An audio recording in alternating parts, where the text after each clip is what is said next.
Laura Johnson, Marketing Director for the Idaho State Department of Agriculture, spoke on exports and international trade at the annual commodity conference of the Idaho Farm Bureau, Idaho's largest general farm organization.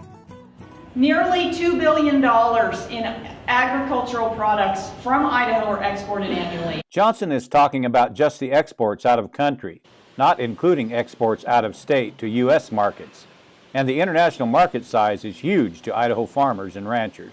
1 in every 6 rows of potatoes ends up destined for export. Maybe not as a fresh potato, but as a French fry, as dehydrated potato flake, as a tater tot, or some sort of processed product as well. Half of Idaho's entire wheat crop is exported.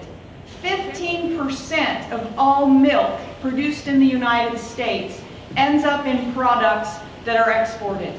15%. It's in cheese, it's in whey, it's in butter, it's in milk powder. So my point is that exports are very important to Idaho and to agriculture. Idaho's best customers are Canada and Mexico. Number 1, Canada, 26%. Number 2, Mexico, 20% of our total exports go to Mexico. Then 7% to China, 7% to South Korea, 6% Japan, 5% in the Netherlands. New negotiations on trade agreements, especially NAFTA, is critical to the future of Idaho's exports in international markets. We have a lot at stake right now with NAFTA being renegotiated, being modernized. There have been 6 rounds of negotiation, and there's been, I think, some misconception about NAFTA and its importance. But for agriculture and for Idaho, it is hugely important for us.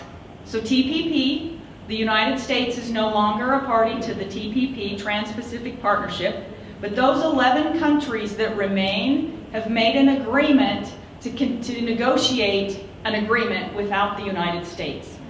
But our competitors are now going to have better access to those markets than we will. Johnson says Asian markets, where a lot of commodities produced in western states are traded, continues a rapid population growth, and that's good for Idaho wheat sales. Naturally, a lot of our product is more competitive transportation-wise into Asian markets.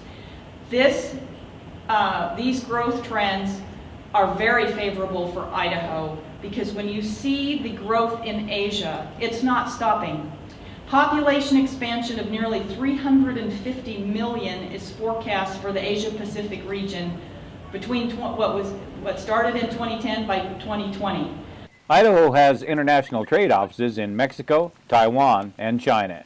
With the Idaho Farm Bureau, the voice of Idaho agriculture, I'm Steve Ritter.